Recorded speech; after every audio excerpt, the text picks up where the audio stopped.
식는다기보다 오히려 적색거성이 돼서 지구가 먹히거나 날아가 버릴 가능성이 높습니다. 식는 거는 여러분 걱정하지 않으셔도 돼요. 더 참혹한 미래가 있습니다. 심지어 원작에 없는 내용도 있습니다. 저는 없다고 생각하지 않아요. 앤디 웨어가 적지 않았다. 그걸 누가 알고 있느냐? 저는 알고 있어요. 그래서 오늘 제가 이야기 드릴 내용이 앤디 웨어조차 적지 않은 내용들이 있습니다. 네. 사실 앤디 웨어도 이거 봐야 돼요. 와서 한번 조금 이렇게 동시통역하면서 훌륭하시구나. 그리고 암모니아라는 설정이 다시 한번 네, 그렇죠. 신기하네요. 재밌지 않습니까? 여러분이 아무 생각 없이 지나갔던 암모니아 이렇게 중요한 내용들이 들어가 있어요. 이게 굉장한 건데 지금 이 설명이 복잡하죠? 그러니까 영화에서는 좋은 게 좋은 거야. 시원하게 간 겁니다. 어쩌면 마크 와트니는 거의 꿀을 빨았다. 이들처럼 외롭진 않았을 것이다. 얘네가 더 외롭다. 네, 요걸 설명하기 위해서 이제 퓨리의 변환이라는 개념을 설명을 드려야 되는데 힘드실 수도 있어요. 오늘 너무 즐거운 시간이고요. 앉아서 시작하겠습니다. 여러분 영화 너무 재밌죠? 네. 그리고 아마 여기는 영화를 좋아하는 뿐만 아니라 이런 과학적 컨텐츠나 지적 호기심 같은 걸 충족하고 싶으신 분들이 주말에 토끼를 다시 얻기 위해서 아마 오늘 이 영화 보러 오셨을 것 같은데 영화가 끝나고 머릿속으로 하나하나 뭔가 따라가는 영화를 봤으나 그에 대해서 더 자세히 알 수 있는 부분을 오늘 딱 적임자 배도님과 함께 이야기를 풀어보도록 하겠습니다. 일단 배도님 큰 박수로 감사합니다.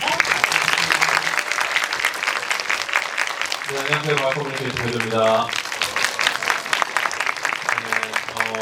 영화 보셨죠? 난리 났습니다. 네. 그냥 봐도 너무 재미있는 영화고요. 네, 근데 알고 보면 정말 재미있는 영화입니다. 네, 그래서 오늘 GV를 하고 한 번 더 보시기를 추천드립니다. 네, 영화관에서 보는 그 맛이 있죠. 네, 이게 또 아이맥스를 보면 또 다르고요.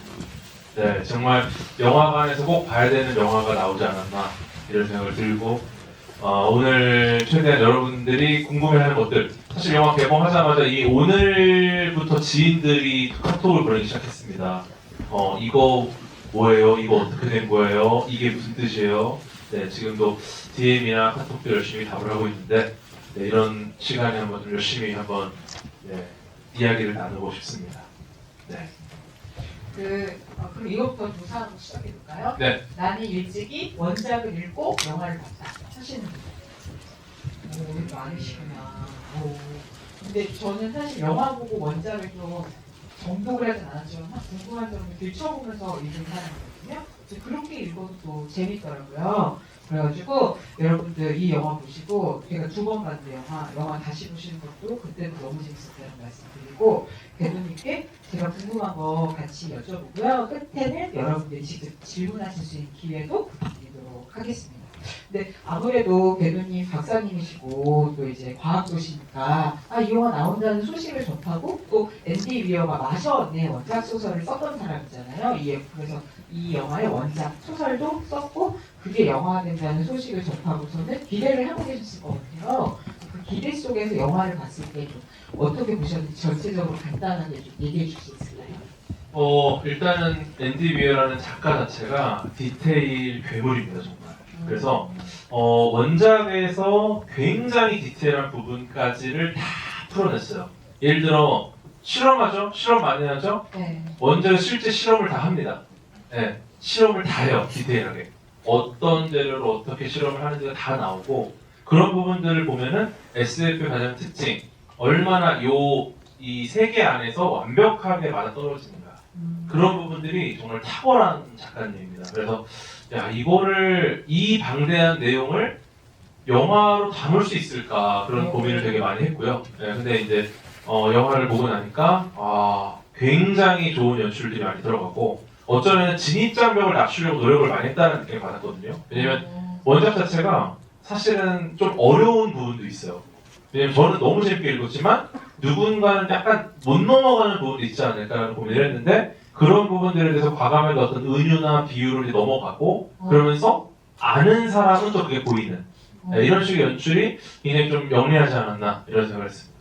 네, 그만큼 훌륭한 원작 더하기 그거를 어떻게 대중 영화로 재미있게 보여줄 수 있을 것이며 한 각색도 잘 된 영화라고 할 수 있는데 이 영화는 딱 그 성공 법칙을 그대로 가져왔어요. 마션을 각색했던 드류 고다드라는 시나리오 작가가 똑같이 이 앤디 위어의 소설을 각색을 했거든요. 그래서 왜 마션을 보고 있으면 내가 나중에 끝나고 설명을 하고 하면 설명은 못하지만 영화 볼 때는 하나하나 이렇게 이해가 되면서 넘어가잖아요. 그래서 그런 식으로 이 영화를 만들기 위해 노력을 했고 이게 좋은 결과로 나타난 것 같습니다. 근데 사실 이거부터 여쭤봐야 될 것 같아요. 사실 이 영화의 설정, 과학적 설정의 제일 첫 씨앗이 태양이 점점 식어가고 그래서 지구의 온도가 내려갈 수 있다. 이런 위기에서 시작하는 거잖아요. 그리고 그게 얼마나 큰 재앙이 될 것인지 여기 영화가 설명해 주잖아요. 근데 우리가 평소에 지구 온난화 때문에 지구 기온이 몇 도만 올라가도 빙하가 녹는다. 이런 위기는 좀 들어갔던 것 같은데 지구의 온도가 식는다? 이게 또 어떤 위기인지 그런 설정 어떻게 보셨는지. 일단 지구가 식는다는 상황은 굉장히 도달하기 힘든 상황인 게 태양은 굉장히 안정적으로 에너지를 만드는 핵융합을 통해서 에너지를 만드는 아주 안정된 별입니다. 그래서 앞으로 이 위기가 지금 일어나고만 그런 건 아니죠? 그래서 예를 들어서 태양이 에너지를 잃는다라는 설정, 그냥 잃는다, 에너지가 줄어든다라는 설정이 들어갔다면 어쩌면 지금의 천문학이나 물리학 법칙에서는 굉장히 오류가 많죠. 그런데 태양 에너지를 지금 잃는 게 그냥 에너지가 줄어드는 게 아니에요. 누군가가 이 에너지를 뺏어간다는 설정입니다. 이 설정이 들어감으로써 굉장히 디테일한 부분에서 보존이 되는 거죠. 그래서 기본적으로 태양은 안정적으로 행동을 하기 때문에 앞으로 50억 년간은 충분히 에너지를 내요. 네, 그런데 이 상황이 오히려 지구의 어떤 이 온실가스 때문에 온실 효과가 과하게 일어나서 지금은 온난화가 시작됐죠. 네. 근데 지금 이 프로젝트 헤일메리 볼 때, 이 프로젝트 헤일메리를 하는 게 사실은 정말 방법이 없었나? 네. 그런데 실제로 원작에서는 온난화를 가속화시켜서 이 식어가는 지구를 대비하는 부분도 있습니다. 그러니까 어쩌면 그 재난을 재난으로 막는다는 설정까지 해보는 거예요. 왜냐면 정말 답이 없으니까. 네. 그래서 어쩌면 뜨거워지는 것보다 차가워지는 게 훨씬 더 심각한 상황인 거고 에너지를 잃으면 죽어요. 이게 어떤 느낌이냐면 여름에 덥죠? 네. 네. 죽습니까? 짜증나요. 네. 겨울에 춥죠? 네. 정말 추우면 죽습니다. 동사. 네. 그러니까 에너지가 과잉일 때보다 에너지가 적을 때가 훨씬 더 생존에 불리하거든요. 네. 그러니까 에너지를 잃는다는 설정은 지금의 지구 온난화보다 훨씬 위험한 상황이고 그러니까 지구 온난화를 가속화시킨다는 그런 선택조차도 해볼 법한 카드였던 거예요. 근데 그래도 안 돼. 왜냐? 너무나도 빠르게 아스트로파지가 에너지를 뺏어갑니다. 네, 그래서 에너지를 뺏어간다는 아스트로파지라는 설정이 굉장히 대단한 게 지금도 태양 에너지를 이렇게 흡수하는 어떤 메커니즘이 있어요. 태양광 발전. 네. 네, 태양 에너지를 흡수해서 에너지로 바꾸는 거죠. 다른 에너지로. 네, 전기 에너지를 바꾸고 이렇게 예를 들어 먼지 구름 같은 경우도 오는 빛을 흡수하는 역할을 하죠. 그러니까 빛이라는 에너지를 흡수하는 메커니즘이 있어요. 근데 그것을 극한 상황에서, 극한 환경에서 생존하는 미생물이라는 생물학적인 개념을 넣은 겁니다. 이 미생물은 극한 환경에 생존하는데 얘는 에너지를 태양광 발전이나 먼지 구름처럼 흡수하는 애다. 그러니까 천문학과 우주 생물학이 복합적으로 작용한 형태로 이 위기를 설계한 거라 어쩌면 현실적이진 않지만 SF적으로는 굉장히 영리한 설정으로 시작한다. 네, 이렇게 좀 생각이 듭니다. 근데 그래도 박사님, 대표님이 말씀해 주셨으니까 대체적으로 50억 년 정도는 이런 걱정 안 해도 되는 거네요. 그렇죠. 식는다기보다 오히려 적색거성이 돼서 지구가 먹히거나 날아가 버릴 가능성이 높습니다. 네, 그래서 식는 거는 여러분 걱정하지 않으셔도 돼요. 더 참혹한 미래가 있습니다. 네. 이게 걱정을 해야 되는 건지 말아야 되는 건지 모르겠지만 알겠습니다. 그래서 이 영화도 재미있는 게 이 영화 처음 시작 생각해 보시면 그레이스가 우주선에서 깨어나는데 자기가 여기 왜 와 있는지 몰라가지고 그거를 하나하나 이제 떠오르는 기억을 통해서 알아가는 그 과정이랑 그래서 그때 떠오르는 기억들을 통해서 이 사람이 처음에 페트로바 대책위원회에 어떻게 합류가 돼가지고 해가지고 이런 일련의 실험과 과정을 거쳐서 여기 와 있는 지가 이렇게 병렬 구조로 두 가지 줄기를 이렇게 흐르잖아요. 그래서 말씀하신 것처럼 초반에 이 페트로가가 어떤 거고 어떤 실험을 통해서 정체가 어떻게 밝혀지고 그래서 그레이스가 어떻게 이 우주선에 타게 됐는지가 하나하나 밝혀지는 말이에요. 근데 말씀하신 것처럼 그 실험 과정이 너무 재미있어요. 그리고 그 맨 처음에 그레이스가 합류하게 되는 그런 과정도 되게 그냥 툭 넘어가는 게 아니라 하나하나 우리가 그거를 따라가면서 보게 되잖아요. 근데 그 다 궁금하셨을 텐데 사실 그레이스는 분자 생물학 박사로 나오는데 사실 그 학계에서 외톨이잖아요. 지금 중학교 교사를 하는 이유가 그 사람이 논문에서 생명체의 진화에 꼭 물이 필요한 건 아니다. 라는 주장을 해가지고 왕따가 된 걸로 나오는데 요게 진짜 지금 현재 그런 생물학 학계에서 이런 주장을 하면 바로 외톨이가 될 만한 그런 소수의 의견인가요? 여러 가지 가설이 있고요. 근데 이거 영화 보실 때 뭐 물 기반 생명체가 아니다 했는데 물 기반이었잖아요. 네. 아스트로파지가. 네. 그거에 대해서 이게 왜 필요하지라는 생각 해보셨어요? 이걸 왜 여기 이걸 찍느냐? 굳이 이 의미 없어 보이잖아요. 이게 끝까지 굉장히 필요한 카드예요. 네, 그러니까 물 기반이냐 암모니아 기반이냐 이 두 가지 이야기를 끝까지 하는 거거든요. 그래서 일단은 그 지금 현재까지 관측된 유일한 지적 생명체는 호모사피엔스밖에 없습니다. 우리는 물 기반 생명체예요. 그러니까 많은 분들이 착각하시는 게 물 기반 생명체만이 생명이 있으니까 생명은 곧 물이다. 실제로 많은 천문학자들이 물을 관측하는 걸 굉장히 중요하게 생각해요. 근데 여기서 말하는 건 물이 생명이라는 건 아니에요. 과학자들이 유일한 하나의 증거가 있기 때문에 이걸 근거로 생각하는 건 굉장히 과학적인 건데 그렇다고 단 하나의 케이스로 모든 생명은 곧 물이냐? 이건 아니라는 거죠. 그거를 이제 여기서 집어넣은 건데 이걸 넣음으로써 뒤에 나올 외계지적 생명체에 대한 어떤 단서를 던진 거고요. 그리고 재미있는 게 그 물이 중요한 게 아니라 물이 뭘 하느냐가 중요한 거예요. 네. 물은 생명체에게 활용되는 굉장히 유리한 특성들이 많습니다. 근데 극성이 있기 때문에 얘가 다른 걸 분해시켜요. 이렇게 다른 걸 분해시키고요. 그 다음에 얘가 굉장히 훌륭한 촉매죠. 그러니까 우리가 고구마 먹을 때 물 없이 드셔보셨어요? 네. 비인간적인 행위. 네. 죽어요. 잘못하면. 그죠? 그러니까 물은 우리한테 무언가를 전해주고 에너지원이라고 볼 수는 없고요. 근데 물은 무언가를 용해시켜주는 용매 역할을 하는 거죠. 그러니까 고구마는 에너지원입니다. 얘를 우리 몸의 세포에게 전달하기 위해서 세포에도 물이 있고 목에도 물이 넘어서 들어가지고 얘가 일종의 배송기사 역할을 하는 거예요. 즉 최적의 용매가 물이라고 본다면은 이 물은 어쩌면 생명에 굉장히 중요한 요소인 거죠. 근데 다시 생각해보면은 물만 그 역할을 할 수 있나? 라는 의문이 드는 거죠. 우리는 지금 예를 들어 물이 고체야. 고구마 얼음이랑 드실 수 있어요? 똑같습니다. 안 먹는 거랑 마찬가지죠. 네. 혹은 수증기랑 고구마 드실 수 있어요? 네. 즉 액체 상태예요, 물이. 근데 물이 액체 상태의 범위가 꽤 넓어요. 0도부터 100도 사이에서 액체입니다. 그죠? 그러니까 이 범위가 넓으니까 웬만하면 액체야. 이건 굉장히 유리한 형태죠. 근데 예를 들어 로키 행성, 에리디언 같은 분들이 사는 행성에서 기압이 지구보다 29배 이상 크다. 이런 상황에서 온도가 매우 낮다. 그러면 물이 얼음 형태다. 그럼 여기서는 다른 어떤 용매가 필요하겠죠. 네, 이럴 때는 오히려 암모니아 같은 애들이 최적의 용매가 됩니다. 네, 그러니까 어떻게 보면 추운 행성, 지구 같은 행성은 좋아요. 근데 추운 행성에서 만약에 물이 고체 상태라면은 거기에 생명체가 만약에 있다면 얘는 어떤 용매를 쓸까? 아마도 암모니아 아닐까? 암모니아도 극성이 있어서 굉장히 좋습니다. 그리고 액체 상태로서 용매로서 역할을 잘할 수 있다는 거죠. 네, 그래서 어쩌면은 에리디안들은 암모니아 기반의 생명체다라는 것을 설정하기 위해서 처음에 물이 아닌 생명체도 있을 수 있다는 주장을 했던 소수 의견의 박사로 설정한 겁니다. 네, 이게 정말 놀라운 건데 앤디 위어는 시작부터 끝까지 모든 걸 다 연결해놨어요. 그래서 저 원작을 볼 때도 심지어 원작에 없는 내용도 있습니다. 저는 없다고 생각하지 않아요. 앤디 위어가 적지 않았다. 그걸 누가 알고 있느냐? 저는 알고 있어요.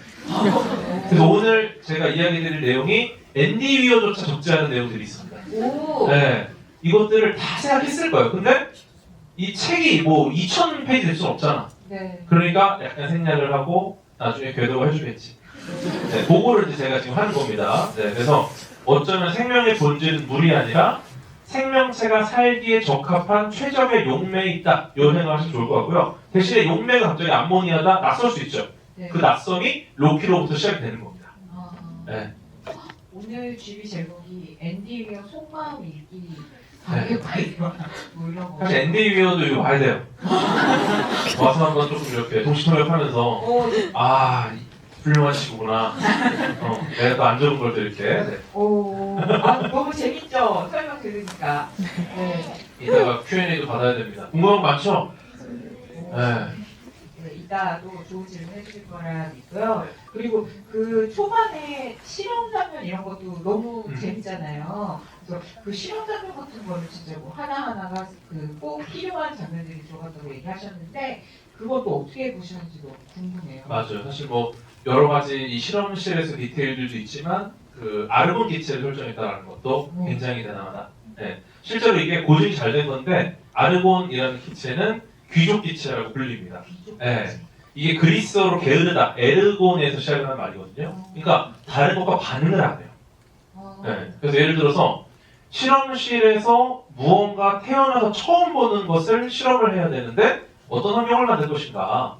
그러면은 아무것도 없는 게 제일 좋겠죠, 깨끗하게. 네. 네. 그러면 진공 상태에서 실험을 해야 되는가? 그렇게 되면은 예를 들어 얘가 진공 상태에 있게 되면은 일단은 굉장히 혹독한 병이에요, 얘한테는. 네. 그리고 얘가 예를 들어 에너지를 발산하는 형태에 있다. 그러면 무언가가 쿨링을 해줘야 되는데 진공 상태면 전자기파로밖에 쿨링을 못합니다. 그럼 얘가 과열돼서 죽을 수도 있어요. 그럼 어떻게 되느냐? 얘의 에너지를 적당히 쿨링해주면서 최대한 얘랑 반응을 안 해서 아무런 문제가 없는 백지 상태 도화지를 만들어야하는 거죠. 네. 그림을 그릴 때 선생님이 야 그림 그려봐. 그 붓을 줘요. 그럼 책상에 그립니까? 도와주면. 책상에 그릴 수가 없어요. 도화지를 줘야 돼. 그 도화지가 아르곤 기체고요. 책상은 진공 상태입니다. 네. 그래서 그 도화지를 깔아주는 역할을 아르곤 기체를 하는 거고 실제로 영화에서 나오죠. 갑자기 죽을 수 있다. 굉장히 위험하다고 나오잖아요. 네. 네. 아르곤 기체가 굉장히 위험해요. 네, 귀족 기체 반응을 안 해요. 이 말은 뭐냐? 우리 몸에서 어떤 통증을 느낀다는 건 몸 안에 무언가랑 반응을 해서 어떤 피드백이 있는 거거든요. 반응을 안 하니까 죽는 줄 모르고 가는 거야. 네, 그래서 실제로 아르곤 기체가 꽉 차 있는 데서 어떤 행동을 하려면은 이 사람이 죽어 있나 살아 있나를 판단해야 돼서 예전에 그런 것도 있었대요. 밧줄로 몸을 묶고 주기적으로 당겨 보는 거야. 네. 옛날에 실험할 때는. 네, 그러니까 뭐 그런 환경에 가야 됐을 때. 그래서 주기적으로 당겼다가 이 사람이 다시 당기는 액션이 없으면 큰일 났다고 빼야 돼. 그런 상황인 거죠. 네, 그러니까 자기가 죽는다는 어떤 신호조차 보내지 못하고 가는 게 아르곤 기체거든요. 거기서 이제 우리 그레이스 박사 고생을 좀 한 거죠. 네. 네. 마르타 같이 고생한 거죠. 근데 또 주인공이니까 네, 그 정도는 해야죠. 네, 페이가 다릅니다. 네, 다르더라고. 네.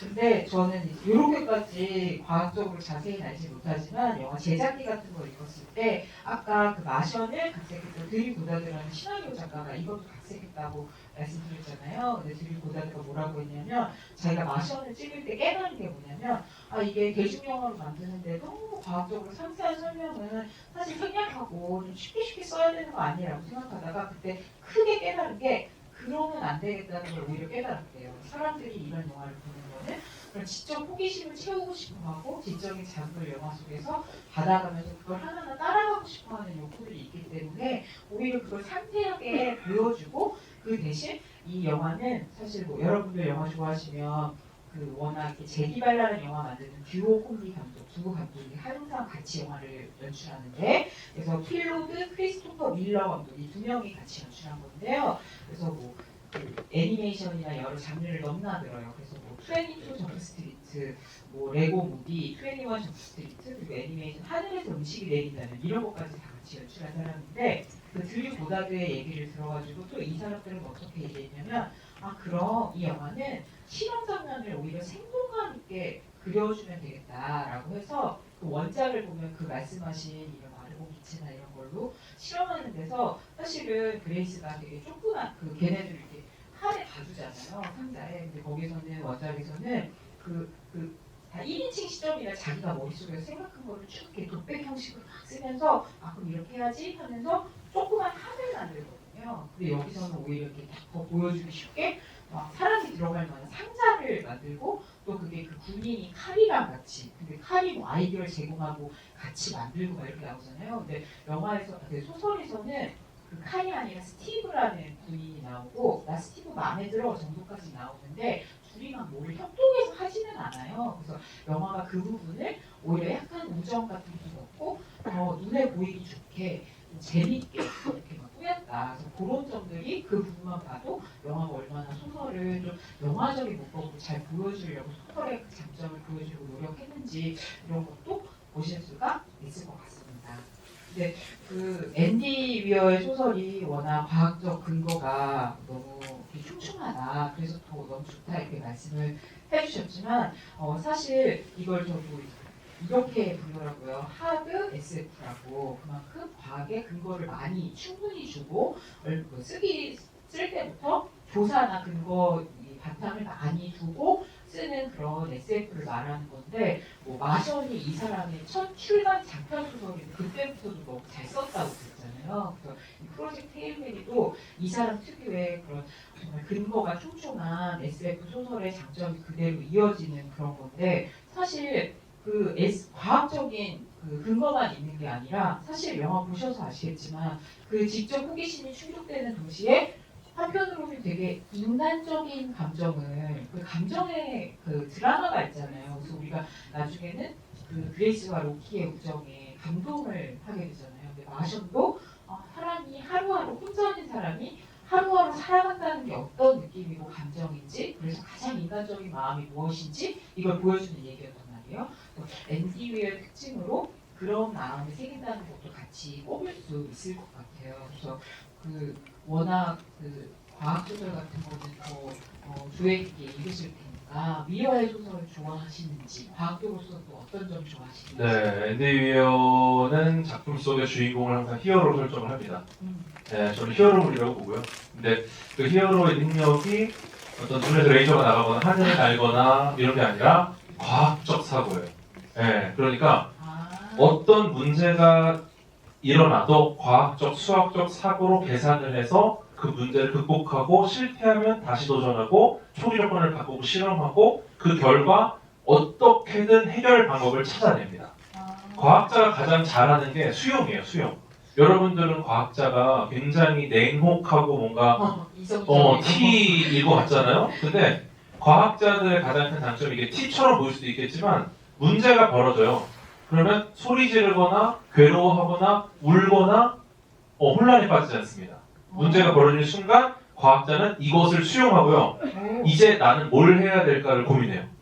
네, 그게 과학자들의 자세인데 그거를 명확하게 앤디 위어의 작품에서 주인공들이 항상 그렇게 합니다. 갑자기 깨어나서 기억도 안 나고 내가 뭘 하는지 모르는데 이곳이 어딘지를 알아내려고 중력가스도 계산해요. 중력가스도가 9.8이 아니구나. 이곳은 지구가 아닐 가능성이 있다. 이렇게 가는 거죠. 네, 그러니까 문제가 벌어져도 절대 충격받거나 놀라지 않는 침착한 과학적 사고를 하고 그래서 결국 이러한 반복되는 구조 속에서 이제 히어로물이라고 생각을 하는 거고요. 근데 그 히어로의 능력이 굉장히 현실적이다라고 받아들이는 거죠. 과학적 사고를 기반으로 하니까. 그리고 또 앤디 웨어의 특징이 후반에 땅콩버터 통 보셨어요? 네. 인상적이셨어요? 네, 이게 지금 끄덕끄덕 하실 분이 한 5분 계신데 대부분은 땅콩버터 나도 좋아하는데 이거 넘어갑니다. 네, 근데 굉장히 멋지지 않지요. 앤디 위어가 굉장히 잘하는 일 중에 하나인데 이제 뭐 스포 다 나왔잖아요, 그죠? 네. 제노나이트로 만든 것으로 했을 때 타우메바가 제노나이트를 통과합니다. 그렇죠? 네. 제노나이트라는 이 금속, 이 로키가 만들어내는 모든 물질이 제노나이트로 되어 있는데 아마 기억해 보시면 제노나이트로 되어 있는 모든 물질의 특징이 결이 있어요. 맞아요. 굉장히 일정한 패턴이 있습니다. 이게 그 고유한 패턴 결을 통해서 아주 견고하고 가볍고 투명할 수도 있지만 가장 튼튼한 금속을 만들어낸 거예요. 제논이라는 기체로. 그런 설정인데 일정한 패턴을 계속 보여줬던 이유도 영화상에서는 어떤 극적인 요소를 작용을 하는 거거든요. 예를 들어서 얘네가 너무 일정해요. 이 말은 뭐냐면은 이 입자 자체가 너무 가지런하고 굉장히 질서정연한 미로입니다. 이거는 타우메가가 통과할 수 있어요. 왜냐면 너무 질서정연하니까 출구를 찾을 수 있어. 패턴이 있다는 거죠. 근데 우리 땅콩버터통, 플라스틱, 네, 고분자 화합물인데 일정한 패턴이라고 보기 어려울 정도로 복잡하게 꼬여 있습니다. 타우메가 같은 생명체한테는 얘가 굉장히 복잡한 미로예요. 패턴이 없어. 그러니까 그 위대한 제노나이트로 만들어낸 것조차도 타우메가를 막지 못했는데 타우메가가 진화했으니까. 근데 허접한 땅콩버터통이 인류를 구원하는 재료로 쓰여요. 그러니까 앤디 위어가 하고 싶은 말은 이 프로젝트에 인류의 모든 게 걸려있고 막 수천억, 수천조의 돈이 들었을 거고 얼마나 많은 에너지가 들었을 거고 그런데 결국 고작 이걸 해결한 해결책이 땅콩버터통이었다. 네, 굉장히 너드적인 발상이죠. 네, 과학자 중에서 어떤 형식이나 어떤 여러 가지 예의 범절이나 거칠애를 중요시하지 않고 이 문제를 해결할 수 있다면 나는 땅콩버터통도 사용할 수 있다. 네, 그런 이미지를 주는 거라서 저는 이것도 굉장히 귀여운 발상이라고 생각을 했습니다. 여기서 알 수 있는 게 앤디 위어의 주인공들은 과학자형 히어로인데 훌륭한 과학자의 자질은 상황의 변수에 흥분하지 않는다. 그리고 약간 너드처럼 그렇게 중요해 보이지 않는 것들이 문제 해결에 중요한 단서가 될 수 있다는 것도 항상 염두에 둔다. 정말 발전한 기술보다도 어쩌면 적재적소에 필요한 기술이 오히려 효율적일 수 있다. 이거는 과학자 마인드예요. 무조건 좋은 걸 쓸 게 아니라 거기에 맞는 걸 써야 된다는 겁니다. 과학자라면. 그래서 굉장히 좋은 교훈을 주죠. 네, 무조건 좋은 옷, 무조건 좋은 차. 그게 아니야. 적재적소에서 사용해야 됩니다. 아시겠죠? 이 교훈을 주는 거예요, 우리한테. 이거 되게 중요한 과학자적 마인드인 것 같아요. 근데 그런 것들이 어떻게 보면 더 유머로 다가오잖아요, 영화 속에서. 그리고 이 영화는 그런 지적 호기심뿐만 아니라 그냥 처음부터 끝까지 너무 재미있잖아요. 그 유머가 약간 잼처럼 처음부터 끝까지 계속 나온다고 해야 하나? 근데 그게 말씀하신 것처럼 앤디 위어 소설에도 나와 있는데요. 어떻게 보면 영화를 통해서 각색을 하면서 더 강조된 거라고 할 수 있어요. 그래서 뭐 예를 들면 로키랑 그 엄지척 하는데 로키는 손 모양이 그렇게 돼가지고 이렇게 밑으로 하잖아요. 사실 그거는 그 소설에는 없거든요. 그러니까 그런 부분이라든가 아니면 둘이 이렇게 서로 동작을 따라하는 것까지는 나오는데 그래서 이렇게 같이 춤을 추는 그건 없어요. 근데 그거를 이제 보여주는 거죠, 유머로. 그리고 뭐 그 대책위원회에 그 에바 스트라트 그 산드라 빌러가 연기한 그 수장 있잖아요. 그 사람이 오히려 유머가 없는 캐릭터라서 얘기할 때 더 유머가 나오는 그런 장면이라든가 이런 것들을 영화에서 너무 잘 써가지고 그런 장면들이 끊임없이 웃음을 터뜨리면서 가게 그래서 이 모든 내용들을 좀 더 쉽고 재미있게 받아들이실 수 있도록 만든 거라고 얘기할 수 있을 것 같습니다. 근데 사실 위어 작가는 이 영화가 만들어진 뒷이야기를 보면요, 이 소설이 그 2021년에 나왔거든요. 근데 그 출간이 되기 전에 자기가 이미 마션으로 자기 이야기가 소설로도 칭찬을 받고 영화화되면서 더 많은 사람들에게 또 알려졌잖아요. 그래서 이 소설을 쓰고 출간되기 직전에 라이언 고슬링하고 감독들한테 보냈어요. 그래가지고 영화화를 할 거냐 해주면 좋겠다 이렇게 얘기를 해가지고 영화가 된 케이스인데요. 그래서 이 작가가 이 영화를 보고 무슨 얘기를 했냐면 이 이야기는 사실 그 이야기의 가장 뼈대를 축이자면 세계의 운명을 뒤바꿀 두 단짝의 이야기다. 그래서 영화적 장르로 치면 SF이기도 하지만 한편으로는 버디무비다 라고 했어요. 여기서 버디는 누구겠어요? 그레이스랑 로키겠죠. 그래서 어떻게 보면 그 로키가 왜 우주선에 그레이스가 왜 우주선에 탔는지의 미스터리를 갖고 가면서 로키가 나오면서 어떻게 보면 이 이야기의 진짜 정체가 드러난다고 할 수 있을 것 같아요. 근데 제가 영화를 보고 그 소설을 다시 추리면서 읽었다고 했잖아요. 근데 영화 보고 나니까 소설에서 도대체 로키랑 우주선을 어떻게 그렸는지가 너무 궁금한 거예요. 그래서 어떻게 저런 모양의 외계인과 우주선이 나왔지? 그게 궁금해가지고 원작도 좀 제가 정리를 했는데 로키의 우주선은 원작 소설에서 어떻게 묘사가 돼 있냐면 그레이스 우주선의 3배 크기고 전체적으로 납작하고 회색과 황갈색의 얼룩덜룩하게 섞인 무늬를 띠고 있다. 중앙은 정팔면체, 뒷부분은 넓은 사다리꼴 모양이다. 중앙과 뒤를 두꺼운 막대 3개가 연결하고 중앙에서 앞쪽으로는 작은 줄기가 뻗는데 줄기에 납작한 판 4개가 붙어있다. 이게 뭐 태양열 같은 걸 흡수하나? 뭐 이제 이런 추측도 하고요. 줄기의 끝에는 피라미드 모양의 로즈콘이 달려있다. 이렇게 묘사를 한 거를 이렇게 시각화를 한 거예요. 그리고 사실 로키도 너무 신박하지 않아요? 원래 우리는 SF 영화 보면은 외계인을 주로 파충류나 아니면은 무슨 이렇게 그 곤충같이 묘사를 많이 하잖아요. 근데 얘는 돌같이 생긴 거잖아요. 그래서 원작 소설에서는 표면이 울퉁불퉁하고 갈색과 검은색이 섞인 바위 같은 피부, 그리고 개 정도 크기에 대충 오각형으로 생긴 등딱지에서 다리 5개가 뻗어 있는 모습이 궁둥이가 큰 거미 같다. 이렇게 얘기해요. 그리고 다리마다 손이 달려 있는데 거기 삼각형 손가락이 3개 달려 있다. 그리고 어디에도 눈이나 얼굴은 보이지 않는다. 다리 5개 중에서 3개로 몸을 지탱하고 2개를 손처럼 사용하는 것 같다. 이렇게 얘기를 하거든요. 그래서 이게 또 앤디 위어가 되게 다 근거를 가지고 상상한 걸 텐데 이런 우주선이나 또 로키의 모습을 어떻게 보셨는지 궁금합니다. 일단은 로키의 핵심 원리 굉장히 과학적입니다. 네, 일단은 그 오각형이죠. 오각형. 네, 방사형 대칭 구조고요. 이게 그 우리처럼 그냥 좌우 대칭 구조 나쁘지 않아요. 나쁘지 않지만 극한 환경에서는 이 방사형 오각형 대칭 구조가 굉장히 안정적입니다. 예를 들어서 심해, 물속, 네, 수압이 세잖아요.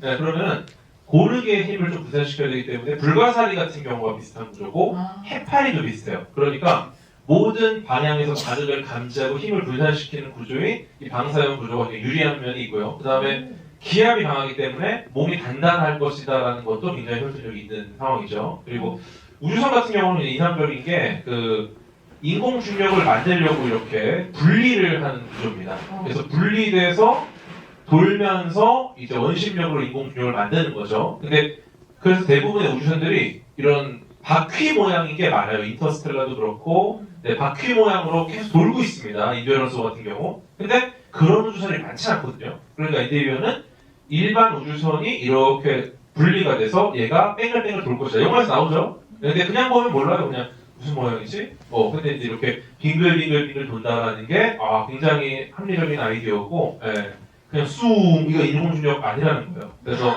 굉장히 아이디어가 좋은 거고, 어떻게 보면은 이런 것들에 대한 생각이 실제로 과학자들이 나중에 실무적 항행을 유인우주선으로 할 때 이런 형태를 활용할 수 있겠다라는 생각이 들 정도로 굉장히 디테일한 부분이었습니다. 네, 그 원작 소설에서는 그 그레이스랑 로키가 영화에는 담기진 않았는데 그거 물어보는 장면이 있거든요. 근데 너랑 나랑 이렇게 잘 통한다, 과학 수학으로 이렇게 얘기를 하는데 그래서 약간 지능이 비슷하고 과학적 발전 정도가 비슷한 것 같다. 왜 그럴까? 막 이렇게 얘기를 해요. 근데 거기서는 그게 명확한 답은 아니지만 그 로키가 이렇게 얘기해요. 비슷하니까 여기 와 있지. 페트로가 문제가 나왔는데 너랑 나랑 기술력이 비슷하니까 그거를 이런 식으로 알아보고 해결하려고 여기 와 있는 거야. 그게 가설이라고 얘기를 하는 거예요. 그래서 만약에 진짜 과학이 다 뛰어난 인물이었으면은 이미 해결해가지고 여기 안 왔겠지. 비슷하니까 와 있겠지. 이렇게 얘기를 하거든요. 근데 이런 시점, 그러니까 둘이 만날 수밖에 없는, 단짝이 될 수밖에 없는 과학적 어떤 근거 같은 거 어떻게 생각하세요? 이게 굉장히 천재적인 부분인데 그 로키랑 그레이스랑 만났는데 둘이 좀 비슷하잖아요, 수준이.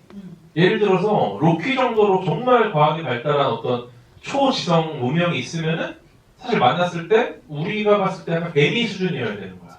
근데 놀랍게도 지적 능력도 비슷하고 문명 수준도 로키가 조금 앞서 있는데 뭐 애가 상식성 이름도 모르고 막 그렇게 막 앞서 있지 않아요. 네. 약간 반에서 공부 좀 잘하는 애, 약간 중위권 느낌이 나요.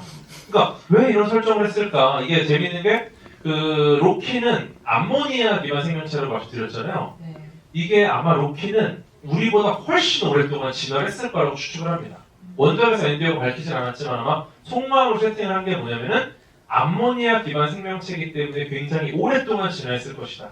왜냐면 진화라는 게 결국은 우리가 어떤 생화학적인 반응의 속도가 있어야 돼요. 예를 들어서 우리가 진화를 하더라도 뭔가 돌연변이가 생화학적으로 발생을 하고 그 환경에 적응을 하고 그래서 조금씩 뭔가 진화를 해나가야 되는 건데 암모니아가 산소보다 반응성이 굉장히 떨어지거든요.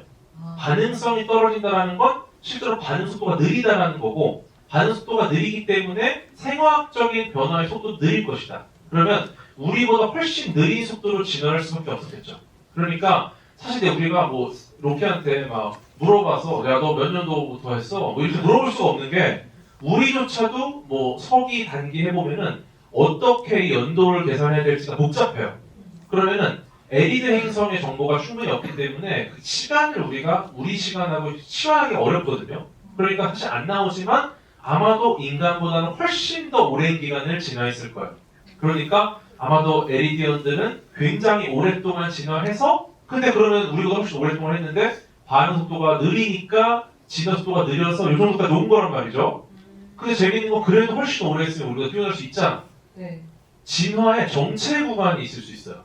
이것도 굉장히 재밌는 가설인데 진화의 정체. 네, 예를 들어서 우리가 막 공부하다가 성적이 정체되는 구간 있지 않습니까? 네. 거기에 둘 다 도착을 한 거예요. 네, 예를 들어서 에너지 효율이라는 물리적 관계가 있습니다. 우리가 에너지를 이용해서 무언가 문명을 발전시킬 때 효율성 때문에 어느 정도 제한이 걸리는 부분이 있고요.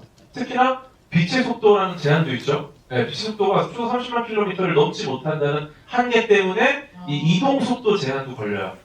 여기다가 또 계산 속도 제한도 걸립니다. 왜냐면은 지금 우리가 데이터 센터를 통해서 인공지능을 쓰고 있잖아요.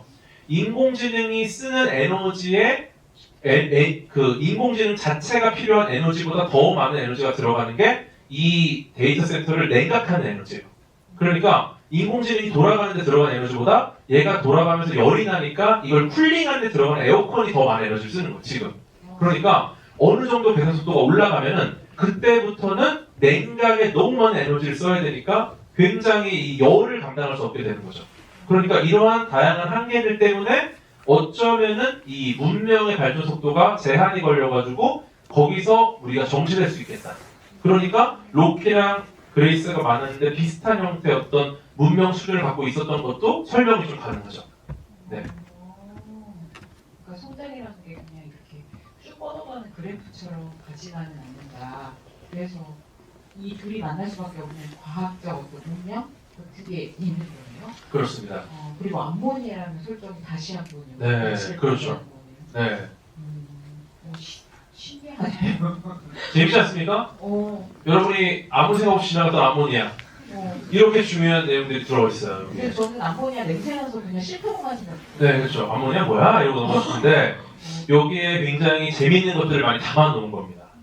네. 그리고 이게 또 영화적으로 로키 자체를 이제 되게 색다른 SF적 상상력인데 과학적 근거가 있는 그걸 영화적으로 어떻게 보여줄까 했을 때 흔히 우리가 로키를 만들 때 CG가 들어갔다고 생각할 수 있잖아요. 그래서 흔히 왜 영화 이런 거 메이킹 필름 같은 거 보면 CG로 만들 거니까 이렇게 탁구공 같은 거 놓고 배우가 이렇게 보면서 연기하잖아요. 사실은 거기 아무것도 없고 탁구공만 있는데 근데 여기는 아까도 얘기했지만 이 그레이스와 로키가 주고받는 우정이 그 관계가 진짜 중요한데 라이언 고슬링이 아무리 연기를 잘해도 앞서 탁구공이 이렇게 있는데 엄지척했는데 반대로 하고 막 약간 이런 걸 보면서 자연스러운 연기를 하면 배우한테 너무 힘들 거라고 생각해서 이거를 전문 용어로는 그 인형을 조종하는 방식이라고 해서 컴패티어 직접 조정해 주는 거랑 기계를 만들고 거기에 이제 인형 외피를 씌워가지고 기계를 조정하는 그래서 앞에 인형 조종하듯이 이렇게 그 걔네 관절 같은 거 만드는 걸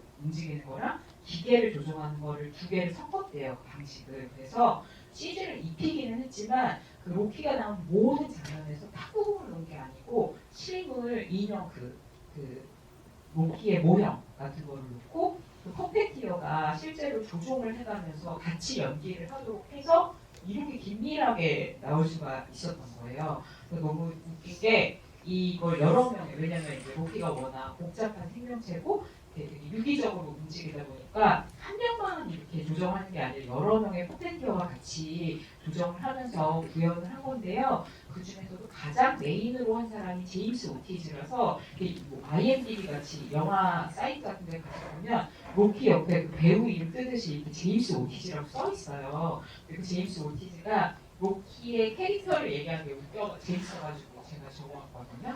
뭐라고 했냐면 로키는 탁월한 지성을 갖춘 존재이자 노련한 발명가 또 엔지니어이기도 합니다. 근데 내면을 들여다보면 괴팍한 노인과 그리고 천진난만한 대형견, 강아지처럼 보이는 장면이죠. 천진난만한 대형견 그리고 불안감에 시달리는 14살짜리 소년의 모습을 한때 뭉친 듯한 개성을 지녔다고 생각하고 연기를 했대요. 그래서 그냥 단순히 외계인이 아니라 되게 그 우정을 나누는 하나의 캐릭터를 지닌 그런 외계인으로 느껴지는 것 같아요. 그래서 되게 살갑게 다가오잖아요. 그래서 그런 살뜰한 여러 가지 노력이 들어가서 만들어진 캐릭터다. 이렇게 말씀드리고 또 하나 그 어쨌든 그 로키와 그 행성에 대한 설명 같은 게 나오잖아요.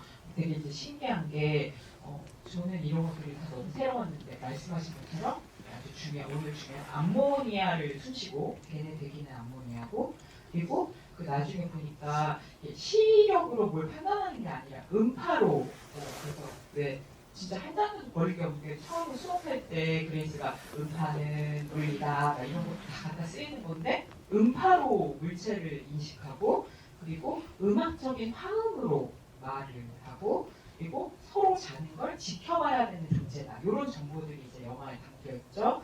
근데 또 그들의 세계, 그들의 별은 말씀하신 것처럼 방사선 개념이 없어가지고 팬도가 때문에 힘들고 그다음에 상대성 이론이 없다고 나오는 세계를 산단 말이에요.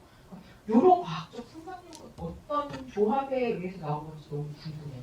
지금 말씀하신 내용들이 전부 다 이 작품 안에서는 기가 막히게 작동을 해요. 그러니까 뭐 하나를 버릴 수가 없는 상황인 거죠. 처음에 지구의 아이들에게도 빛의 속도를 물어봅니다. 맞아요. 나중에 LED 행성의 아이들에게도 빛의 속도를 물어봐요. 이 말이 빛의 속도가 지금 굉장히 중요한 메시지라는 거거든요. 상대성 이론은 모든 것이 상대적이라는 뜻이에요. 시간과 공간조차도 상대적으로 바뀐다. 그럼 절대적인 건 뭐냐? 빛의 속도. 그래서 상대성 이론의 핵심은 빛의 절대성에 대한 이론입니다. 어떤 상황에서도 빛은 초속 30만 킬로미터로 절대적이다. 이게 상대성 이론이거든요.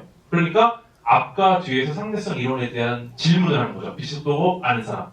근데 여기서 빛의 속도를 모르고 상대성 이론을 몰랐다라는 로키의 이 행동이 너무너무 중요한 행동인 거예요. 원작에서는 어떻게 표현을 하냐면 로키는 상대성 이론을 몰라요. 그래서 걸릴 시간만큼의 연료를 싣고 옵니다. 그런데 상대성 이론에 의해서 빠른 속도로 심우주 항행을 했더니 길이가 단축되면서 시간적으로 굉장히 이익을 보게 돼요. 그러니까 예를 들어 한 50년치 연료를 싣고 왔는데 10년 만에 왔어. 40년치 연료가 남아서 이것을 그레이스에게 줄 수 있었어요. 그레이스는 그 연료를 받았기 때문에 이 연료로 나중에 로키를 구할 수 있었기 때문에 어쩌면 로키가 상대성 이론을 몰랐다는 게 로키를 구한 거예요. 네. 근데 그 고도의 문명이 이렇게 타우메가를 찾으러 올 수 있을 정도로 우주여행을 하는 문명이 어떻게 상대성 이론을 모를까? 왜냐면 상대성 이론을 모르면 말이 안 돼요. 인공위성을 못 씁니다.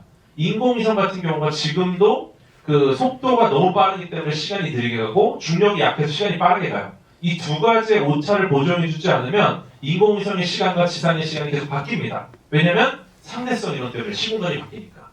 이거를 계산해서 이해하지 못하면 우리는 지금 인공위성을 못 쓰니까 GPS 위치도 못 잡고요. 계속 오차가 발생합니다.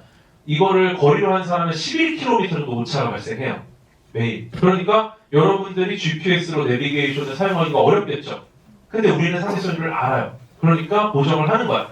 근데 로키도 우주여행을 하려면 인공위성 무조건 써야 되거든요. 통신기술이 있었을 거고. 근데 왜 몰랐을까? 이게 굉장히 드라마틱한 아이디어인데 로키는 공학자예요. 엔지니어. 그레이스는 과학자입니다. 과학자는 이론을 세고 가설을 세워서 이거에 대한 이해를 한 다음에 보정을 했겠죠. 12km 에러를. 근데 로키가 사는 행성은 기압이 너무 높아요. 즉 꽉 차 있다 무언가로. 그러니까 향성의 빛이 제대로 들어오지 않아서 안 보였을 겁니다.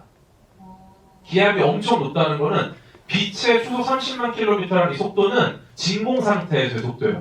그러니까 무언가가 꽉 차 있다면 빛의 속도, 특성을 알아내기 어려웠겠죠. 심지어 시각으로 보는 종족도 아닌데 전자기파 기반의 시각으로만 우리가 관측이 되는 거기 때문에 빛은. 네, 그러니까 사실은 빛이라는 존재를 발견하지 못했다면 상대성 이론까지 못 갔을 것이다. 네, 근데 그 인공위성 어떻게 띄웠느냐? 맞아. 엔지니어들, 공학자들은 오차가 발생하면 일단 시스템 오류를 보고 보정을 합니다. 수많은 측정을 해서 11km의 오차를 보정하는 방법을 찾았을 거예요. 그리고 이거를 어떤 상대성 이론 때문이 아니라 자신들의 이 물리적인 기계적 오류라고 봤겠죠. 이거를 보정해 썼을 텐데 걔네도 그 먼 거리 우주에는 처음이에요. 맞아. 그러니까 그 작은 오차가 먼 거리로 가니까 엄청난 오차가 되니까 얘네도 놀란 거예요. 처음으로 놀란 거야. 근데 그 실수 때문에 그레이스를 구하고 로키를 구하고 이게 굉장한 건데 지금 이 설명이 복잡하죠? 그러니까 영화에서는 좋은 게 좋은 거야. 시원하게 간 겁니다. 그러니까 소프트한 설명을 원하시는 분들은 그냥 보면 되고요. 만약에 조금 깊은 딥한 도대체 이게 무슨 의미지 하면은 초반과 후반의 빛의 속도에 대한 질문, 상대성을 몰랐다는 로키의 대답, 이것들을 연관지어서 이 영화 자체가 전혀 다르게 보여요. 네, 이거를 감독님이 연출적으로 어떻게 표현을 한 거죠. 네, 그러니까 굉장히 천재적인 아이디어. 과학자와 공학자 둘이 있어야 문제를 해결할 수 있다. 근데 네, 로키는 완전한 공학 기반이라는 거를 이걸 통해서 보여준 겁니다. 그러니까 그렇게 치면 그레이스가 과학자여만 되는 거고 예를 들면 조종사면 안 되는 거고. 그렇죠. 그리고 가셨잖아요, 조종사. 그러니까 필요한 사람 남겨놓은 거죠. 맞아요. 그러니까 기가 막히게 쓸 카드를 빼고 정리를 했어요. 깔끔하게. 애매한 사람은 이제 다 누워 계시고 필요한 사람이 일어났고 그리고 이게 아니 로키가 그렇게 과학이 발전하고 막 제로나이트를 만들 때 이렇게 멍청한가? 이럴 수 있는데 그렇지 않아요. 왜냐면은 우리도 똑같은 일을 경험했어요. 에테르라는 물질이 있어요. 이거는 가상의 물질입니다. 에테르라는 물질이 이 우주에 꽉 차 있다고 주장했었어요. 과거에는. 네. 왜냐면 매질이 없이 전달되는 건 불가능하다라는 게 모든 이들의 의견이었거든요. 그럼 빛이 어떻게 전달되는가? 빛도 매질이 있어야 된다. 그러면 아마도 에테르일 것이다. 에테르가 우주에 꽉 차 있을 것이다. 가상의 물질. 그렇죠. 근데 지구가 자전하고 공전하고 한다면은 이 에테르 속을 수영하는 거기 때문에 일종의 바람이 불거나 물길이 있는 곳을 통과하는 거니까 아마도 매질의 방향이 있어서 빛의 속도가 달라질 것이다 라고 주장한 게 마이켈스가 몰리라는 두 과학자입니다. 이 두 과학자가 에테르가 있다는 가정하에 실험을 해요. 마이켈스 몰리 실험을 하는데 이게 역사상 가장 성공적으로 실패한 실험이거든요. 네. 성공적으로 실패. 네, 에테르의 존재를 찾기 위해서 이 실험을 설계했고 기가 막힌 정밀도로 실험을 했어. 근데 아니라고. 똑같아 모든 곳에서 빛의 속도가. 그러니까 뭐야? 결과적으로 에테르가 없다는 걸 증명했어요. 엄청 과학적 발견이네요. 그렇죠. 그때부터 빛은 매질 없이 이동하는 전자기파구나라는 게 나왔고 거기에서 상대성 이론까지 이어지는 거죠. 그러니까 우리조차도 매질 없이 이동하는 건 불가능하다. 지금도 매질 없이 이동하는 건 빛밖에 없잖아요. 그죠? 매질 없이 이동하는 건 빛밖에 없는데 이거를 찾아낸 실험을 우연히 매질을 증명하려고 했다가 실수로 해낸 거야. 그러니까 로키 쪽의 사고가 전혀 문제가 없어요. 네. 그래서 어떻게 보면은 매질에 따라서 계속 뭔가 바뀌죠. 파도 칠 때 위치나 속도가 바뀌죠. 네. 그러니까 이런 것들을 감안하면은 매질로 꽉 차 있는 행성에 살던 로키는 이 빛이라는 존재가 너무 어려운 존재였을 거예요. 네. 그렇지. 그러니까 아마 빛이 있고 이게 절대적이고 시간과 공간이 빛을 기준으로 바뀐다라는 거는 로키 입장에서는 굉장히 도달하기 어려웠던 점인 거죠. 영화에서 그냥 한마디로 얘네는 상대성 이론이 없어. 이렇게 지나가는 거 한마디에 진짜 엄청난 게 그렇죠. 거네요. 그러니까 저는 이 내용을 다 담기 어려웠기 때문에 초반과 후반에 빛의 속도 질문을 넣은 거라고 생각해요. 감독님이 야 내가 뭐 빼고 싶어 뺐겠냐? 내가 너 줄게. 보고서 생각을 해봐라. 이게 얼마나 기가 막힌 부분인지 이렇게 전달을 한 거죠. 알아들을 사람은 알아들으세요. 이게 약간 이렇게 하거든요. 그렇죠. 오, 되게 재밌다. 이 빛이 그 매질이 없이 움직일 수 있다 이런 거 이게 다 과학적 근거가 있다는 게 너무 또 대단. 그리고 너무 설명을 잘해주셔가지고 영화를 좀 새롭게 알아가는 느낌입니다. 정말 그 하나의 사건, 하나의 카드, 하나의 인물, 뭐 하나의 단어, 뭐 하나도 버릴 게 없이 다 쓰입니다. 네, 정말 깔끔해요. 네, 만약에 SF에 소수점이 있다면 소수점 한 10자리까지 딱 떨어지는 기가 막힌 값입니다, 이거는. 네, 그러니까 지저분하지 않아요. 깨끗해. 딱. 네. 근데 그런 과학적 근거와 그리고 이제 인류의 과학 발전의 역사 같은 데서도 얼마나 중추적인 부분들을 이 영화가 이렇게 녹여내고 있느냐 이런 거 보고도 워낙 박사님이시니까 이제 흥분하셨을 것 같은데 또 하나 이게 과학도가 아니라도 그 둘의 우정에 우리가 탐복하게 마련인데 특히 과학도들은 약간 이 둘이 과학과 수학으로 소통을 한다는 거. 그 부분이 이 과학적 지식과 과학적 태도가 어떤 위대한 어떤 우정을 만들어낸다는 거, 우정의 근간이 된다는 거 이런 거 자체에 너무 흥분될 것 같아요. 기가 막히죠. 이제 과학자와 공학자 사실 좀 잘 싸우거든요. 친해지기 힘든 겁니까? 네. 재미있는 게 뭐냐면 과학자는 이게 된다는 걸 보여주는 사람이에요. 비행기가 날 수 있다는 걸 보여주는 게 과학자입니다. 그리고 공학자는 그 비행기는 수백만 번을 날아도 한 번도 추락하지 않게 만드는 게 공학자예요. 그러니까 된다라는 걸 보여주는 게 과학자, 된다라는 걸 알고 나면 공학자는 그걸 절대 실패하지 말아야 돼요. 그렇기 때문에 관점이 좀 달라요. 네, 그렇기 때문에 여러 가지 협업이 일어나면서도 여러 가지 이제 뭐 논쟁이 또 벌어지기도 하는데 과학자와 공학자가 서로 다른 행성에서 와서 서로 다른 곳에서 만나서 범우주적인 협업을 통해서 무언가를 해결해 나간다. 와 이거는 정말 눈물이 나지 않는 사이코패스다. 그렇지 않습니까? 어떻게 이럴 수가 있나? 소름이 돋고 야 이거 와. 그 부분이 그러니까 뭐 예를 들면 그 노래나 감정이나 이런 것도 다 그 어떻게 보면 통합을 할 수 있지만 과학적 지식을 통해서 서로를 친밀하게 느끼고 알아간다는 설정 자체가 정말 과학을 사랑하고 과학적 언어로 말하고자 하는 사람들의 그 마음이 담겨있는 그런 이야기라는 생각이 들었어요. 그렇죠. 근데 과학자들끼리도 소통하는 게 있어서 어떤 과학자가 어디에 막혔는데 이걸 내가 알고 있다면 어떻게든 알려주고 싶어요. 그 문제를 같이 해결하고 싶어 하고 이런 부분도 있고 그러니까 이제 협업을 하는 건 사실 너무너무 훌륭한 건데 이들이 서로 문제가 있는 거예요 지금 공통의 문제가. 근데 이거를 같이 해결하는 과정 너무 좋고 특히나 이 어쩌면은 둘 다 보통 우리가 만난 많은 외계인이 등장하는 콘텐츠들은 홈으로 외계인이 와요. 뭐 화성침공 이런 애 와서 지구에서 총을 쏴. 뭐 컨택트 갑자기 바나나가 와. 뭐 이런 것들이 있습니다. 근데 아니면 내가 다른 행성으로 가. 거기서 외계인을 만나. 네, 조디 포스트의 컨셉트도 그렇죠. 이렇게 내가 홈이거나 걔네가 홈이야. 근데 이 작품은 둘 다 어웨이에서 만나요. 둘 다 생소한 환경에서 서로의 홈이 아니야. 서로의 홈이 아닌 어웨이에서 서로 모르는 사람을 만나는 겁니다. 굉장히 독특하죠. 그러니까 어쩌면 외로움을 극단까지 해서 어쩌면 마크 와트니는 거의 꿀을 빨았다. 이들처럼 외롭진 않았을 것이다. 얘네가 더 외롭다. 그렇죠. 그러니까 그 외로운데 이 칼세이건의 총알에서 이런 얘기했어요. 이 광활하고 이 넓은 우주에서 외로움을 극복할 수 있는 유일한 방법은 사랑뿐이다. 네. 그러니까 어쩌면은 이 둘 다 어웨이인 상황에서 어쨌거나 둘의 우정으로 문제를 해결하는 과정이잖아요. 그게 너무너무 아름답고 어쩌면 우리 천문학자들이 생각할 때 우주 공통어를 수학으로 보고 있거든요.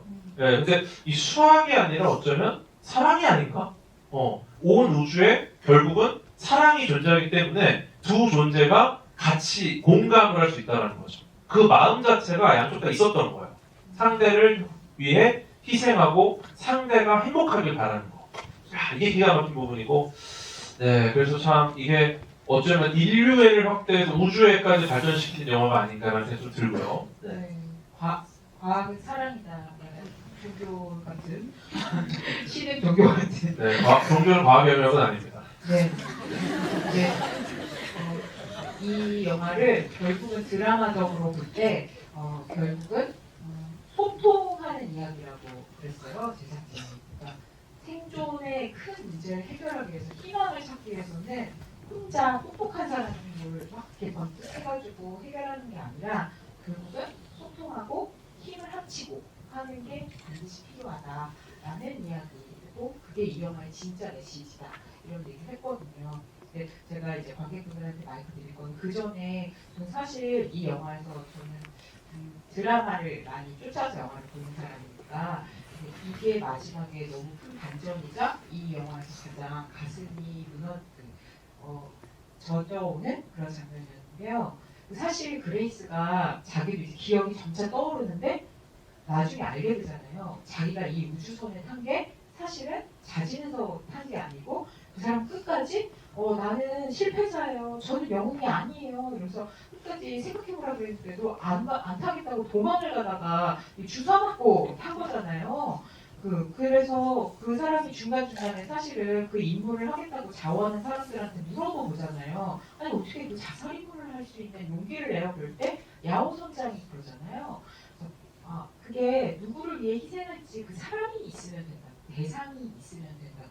근데 그런 그레이스가 그 맥락에서 보면 사실 용기를 내고 희생을 내는 게 무엇인지 잘 모르고 사실 이게 인류를 구하기 위해서는 우주선을 타야 한다고 머리로는 이해하지만 가슴에서 그 용기를 낼 수 없었던 그레이스가 로키를 만나서 지구에서도 외톨이였고 이 우주에서도 완전 외톨이인데 그 안에서 로키와 엄청난 우정과 정말 이렇게 살뜰하게 정이 들면서 로키를 위해서라면 하고 그 용기와 희생의 구체적인 속살 같은 게 뭔지를 알게 되면서 그럼으로써 용기를 내게 되는 그런 과정이란 말이에요. 그래서 저는 사실 희생이나 용기라는 게 엄청 거창한 말이고 희생 좋고 용기 좋은데 그게 어떤 마음인지 우리한테 이렇게 다가오게 이야기해주기가 너무 어려운데 이 영화가 바로 그거를 해주는 이야기라서 그 모든 과학적 근거와 더불어서 그걸 새겨주는 훌륭한 이야기라는 점 때문에 더 감동을 받았어요. 그래서 저는 그 점 어떻게 보시는지 너무 궁금해요. 원래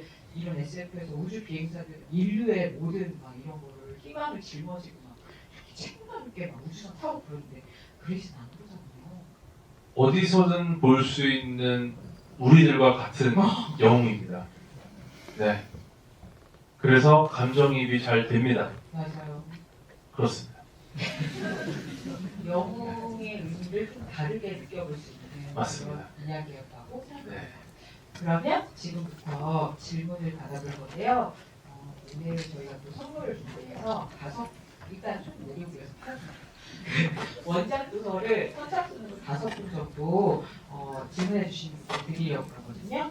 궤도님, 제가 하나 둘 셋 하면 손 들어주시는데 궤도님이 첫 번째 질문 제가 몰라요? 네, 알겠습니다. 크게 들고 있습니다. 하나, 둘, 셋. 여기 제일 중앙에 흰 반팔 티셔츠 입으시는데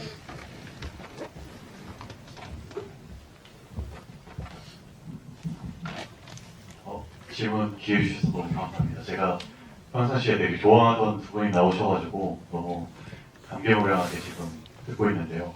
저는 좀 궁금했던 게 그 컨택트에서는 언어 관련해서 서로가 이제 스펙하는 장면이 굉장히 좀 오래 나왔던 것 같은데 이번에는 영화에서는 좀 생각되게 빨리 이렇게 넘긴 것 같더라고요.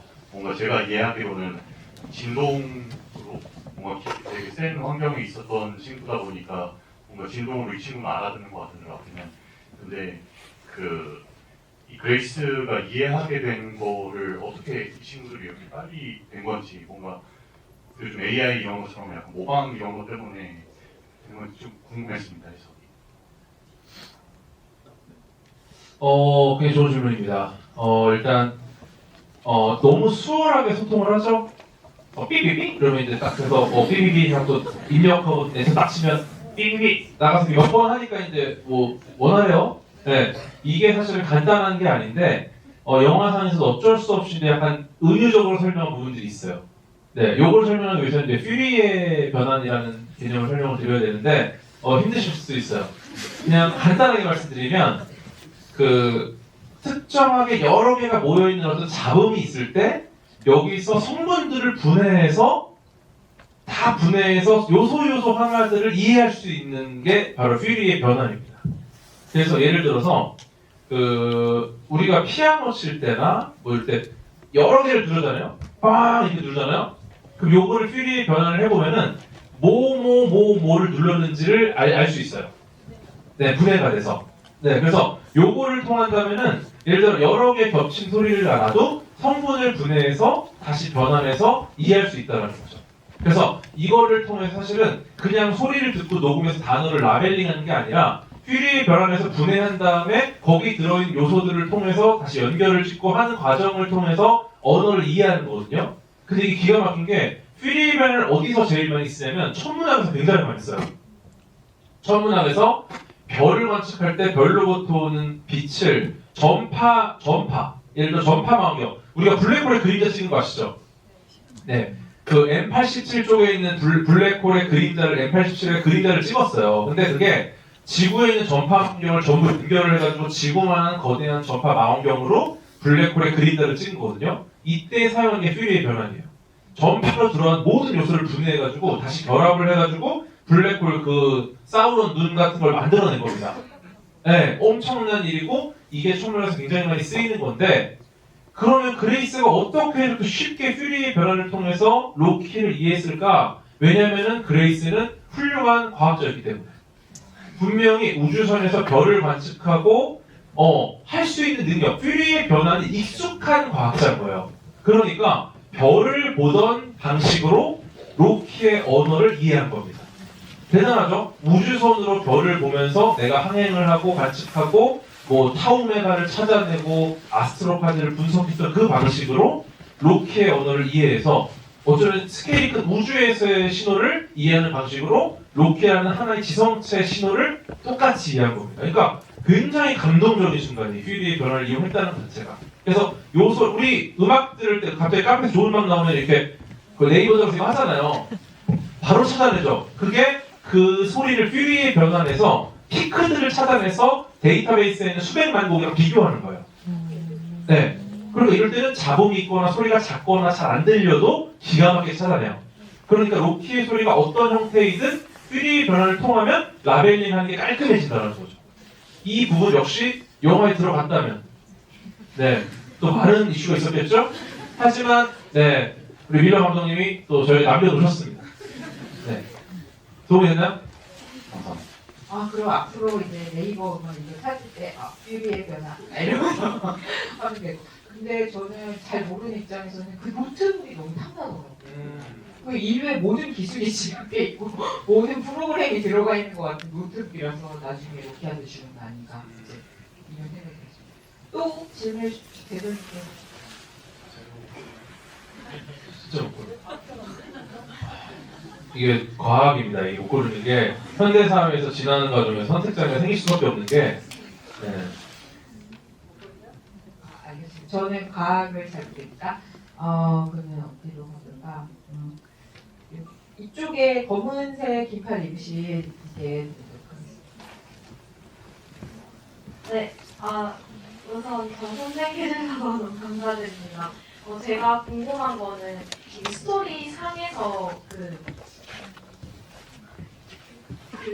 선 나오잖아요. 이름이 갑자기 생각 안 나요. 페트로바선. 네, 맞아요. 그 페트로바 선이 뭘 말하는 건지 사실 잘 이해가 안 되거든요. 제가 이해한 바로는 그냥 그 아스트로파지가 모여 있는 거를 페트로바 선이라고 하는 건지 아니면 그냥 거기에 이제 대기가 이제 모여가지고 이렇게 만들어진 거를 페트로바 선이라고 하는 건지 그게 조금 이해가 안 가서 한번 네. 여쭤보겠습니다. 요거는 이제 살짝 간단하게 설명드리겠습니다. 일단 페트로바 선에 대한 설정도 굉장히 디테일해요. 그 원전에서는 페트로바라는 박사가 처음 관측을 합니다.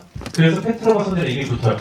네, 그래서 이게 아스트로파지가 어쨌거나 태양으로부터 에너지를 흡수하다가 어딘가로 가고 있다는 거죠. 어딘가로 가는데 얘가 선의 형태로 가는데 금성으로 가고 있는 거예요. 근데 금성으로 왜 가지? 그러면 금성으로 가는 길을 보고 이 선을 보고서 이게 도대체 무슨 일인가를 봤더니 이 얘네가 태양 에너지를 빨아먹고 있는 애들인 거고 금성으로 가고 있는 거. 이유를 몰라. 나중에 알게 되죠. 번식을 위한다는 거. 근데 이것도 되게 재밌는 게 금성으로 가는 것도 그 실험할 때 아스트로파지 실험할 때 옆에 조그맣게 온도가 떠요. 실험실에서 그 온도가 넘어가면 얘가 에너지를 방출하거든요. 92.5도가 온도가 있습니다. 96.415도 90, 네 지금 기억이 잠깐만. 네 대략 그 정도. 네 어쨌든 이 온도가 있잖아요. 그 온도가 뜨는데 그 온도가 말하는 게 정확하게 딱 소수점 떨어지지 않습니까? 이 말은 뭐냐면 우리가 어딘가의 장소나 시공간에서의 그 온도를 만족하는 곳을 찾아낼 수 있다는 거거든요. 네, 그 숫자가 떨어진다는 건 태양의 행성들을 쫙 늘어놓고 태양의 행성과 고도와 여러 가지를 비교했을 때 정확하게 어디로 향하는지를 알 수 있다는 뜻이에요. 네, 조건을 준다는 거죠. 그래프를 딱 보면. 그러니까 얘네가 정확하게 어디로 가는지도 추측할 수가 있고 그것 때문에 얘네들의 목적이 뭐고 왜 번식을 하러 거기 가는지까지 다 알아낼 수 있다는 거예요. 그러니까 설정이 굉장히 디테일하고 결국은 얘네가 페트로화선이라는 천문 현상을 관측함으로써 이 모든 것이 이제 시작이 되는 거죠. 답이됐나요? 네, 감사합니다. 고맙습니다. 이동하는 경로 B라는 거죠. 그게 그 아스트로파지가 또 보는 게 제가 약간 자리를 좀 보여드리려고 하는데 이게 마지막 질문이에요. 여기 그 태블릿에 저요라고 너무 강력하게 진행하셔가지고 감사합니다. 두 분이 같이 해주세요. 그런 거예요? 네, 아, 죄송합니다. 다 질문을 다 못 받습니다. 죄송합니다. 제가 말이 많아서 그래요. 죄송합니다. 좀 마지막 질문으로는 조심스러운 이야기일 수도 있을 것 같은데 그레이스가 억지로 우주선을 타게 됐던 거잖아요. 알고 보니까. 근데 실제로 그러면 우주 개발 경쟁이 심하던 시절이나 좀 적극적으로 도전을 해야 할 때 좀 어느 정도 강제성 있게끔 희생이 있었다든지 혹은 그런 좀 못 이기는 척 참여할 수밖에 없었던 사례 알고 계신 게 있는지 좀 궁금했고 만약에 궤도님이 그 사령관이고 이렇게 원치 않는데 너무 유능한 사람을 선택해야 하면 어떤 방식을 취했을지 저는 궁금합니다. 일단은 그 우주 개발 시대 지금도 그렇지만 죽는다는 보장은 없어요. 네, 항상 죽는다는 보장이 있었던 적은 없습니다. 그러니까 여기에 참여하는 모든 우주 비행사들은 엄청난 프라이드를 갖고 내가 인류의 대표다라는 어떤 자부심을 갖고 죽을 가능성이 있다랑 100% 죽는다는 다르거든요. 예를 들어 우주 개발 경쟁 당시에 우주 비행사한테 정말 죄송한데 죽습니다. 이러면 안 했을 거야. 근데 이럴 수 있어요. 완전 다른 얘기예요. 죽습니다랑 죽을 가능성이 매우 높습니다. 이건 다른 얘기야. 죽을 가능성이 후자인 경우에는 나의 용기를 실험하는 겁니다. 근데 전자의 경우에는 상황이 안 좋죠 많이. 그래서 보통 우주 비행사는 정말 엘리트들만 들어가요. 왜냐면 한정된 공간에서 이 사람이 의사 역할도 해야 되죠. 군인 역할도 해야 되고 엔지니어 역할도 해야 되고 식물학자 역할도 해야 되고 모든 그래서 기본적으로 한 3개, 4개 이상의 재능이 있는 사람들이 들어갈 수밖에 없어요. 왜냐면 재능이 하나인 사람 5명보다 재능이 2개인 사람 2명이면은 3명이면은 6개의 재능이 갖고 있는 거니까. 그래서 사실은 엄청나게 들어가기 힘든 바늘구멍 같은 곳이고 거기에 들어간다는 거는 정말 멋진 일이죠. 네. 머큐리 계획 때도 머큐리 7이라고 7명의 우주 비행사를 뽑았어요. 근데 그게 러시아보다 먼저 우주로 나가기 위해서 했으나 러시아가 유리 가가린을 통해서 먼저 갔죠. 그러고 나니까 제미니 계획으로 바꾸고 제미니가 결국 아폴로 사이에 징검다리 역할을 하면서 아폴로 계획으로 달에 먼저 미국이 가요. 그래서 실제로 이 머큐리 계획 때 7명은 7명 모두 결국은 우주로 갑니다. 한 명도 빼놓지 않고 결국 뒤에 후속 미션까지 해서 전원이 우주로 가요. 그 정도로 되게 용감하고 멋진 사람들을 뽑아서 활용을 했던 거니까 되게 의미가 있고 저라면은요 저는 사실 에바라면 좀 이해가 안 됐던 게 제가 에바인 경우인가요? 이 질문 흥미로운 게 그레이스는 어떻게 할 거냐고 물어보신 게 아니고 에바라면 에바라면? 그레이스를 어떻게 할 거냐고 물어보셨어요. 저는 그레이스인 줄 알고 생각을 했는데 어떤 게 더 대답하기 쉬우세요? 둘 다 제가 일단은 그레이스라면 저는 진달의 발을 뺐어요. 안 된다. 네. 처음에 처음에 실험하라고 했죠. 네. 스트라트 찾아왔죠? 안녕하세요? 모르는 사람하고 가까이 하면 안 돼요. 누구시죠? 분위기 안 좋네요. 네, 수고하세요. 오. 초반에. 근데 예를 들어 스트라트라면 저는 진작에 주사했습니다. 연수를 즐기는 거군요. 네. 진작에 호파하기 전에 미리 주사해서 혼수 상태로 만들어놔.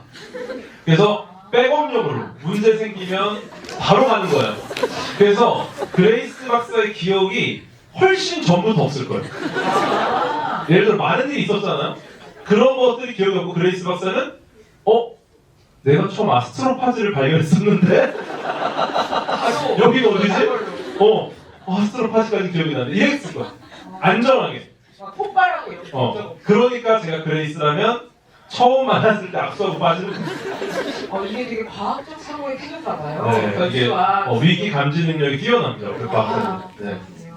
근데 사실 그 소설에서도 그 에바 스트라트가 되게 그러니까 정말 이런 대책위원 인류의 위기를 구할 그런 조직의 멋진 수장처럼 일을 착착착 이성적으로 해결해가는 멋진 사람으로 나오는데 저는 이 영화에서 더 인간적인 매력도 살아나게 또 마지막에 약물 투자하는 분이 그렇지만 저는 영화 보면서 내가 어떤 조직에서 일할 때 특히 이제 누구와 함께 일하고 명령을 하고 조직을 꾸려가야 되는 사람일 때 저 사람처럼 하면 되게 멋있겠다라는 생각을 좀 많이 했어요. 그래서 그레이스가 한편으로 되게 인간적이고 저처럼 느껴지는 한편 내가 만약에 누군가랑 일을 할 때 약간 저런 태도 흔들림 없고 이성적이고 해야 되는 일은 거침없이 하지만 한편으로는 또 그 사람 마음을 노래 부른다는 이유로 너무 아무것도 아닌데 너무 감동적이잖아요. 그런 것도 사실은 멋있는 사람이면 좋겠다 이랬는데 마지막에 주사를 하고 네. 하지만 주사가 좀 늦었죠. 네, 훨씬 더 평화롭게 끝날 수 있었는데 굳이 불필요한 무력 행사가 있었습니다. 그래서 예. 에바 스트라트는 과학자가 아닌 거예요. 아쉽습니다. 조금 주사가 빨랐어야 훨씬 더 굉장히 좀 도의적인 모습으로 끝났을 텐데. 네. 저희가 그 원작으로 선물로 5개 준비했다고 그랬는데 질문자분들이 3명이셔서 제가 2개 더 드리고 가려고 그러거든요. 근데 그래서 그 여기 오늘 행사 진행하는 쪽에서 대도님이 결정장이 있으시니까 이렇게 추첨하는 거 하실 수 있잖아요. 그래서 제가 좌석번호를 할 테니까 네. 이게 2개, 변수를 2개를 연수를 2개로 하겠습니다. 주작에도 의심 있으니까. XY 주 어디냐면요. K열 22번. K열 22번. 어디 계세요? K열 22번. 좀 드세요. 없다. 없어요? 저희 아니야? 있어. K열 22번. 와, 축하드립니다.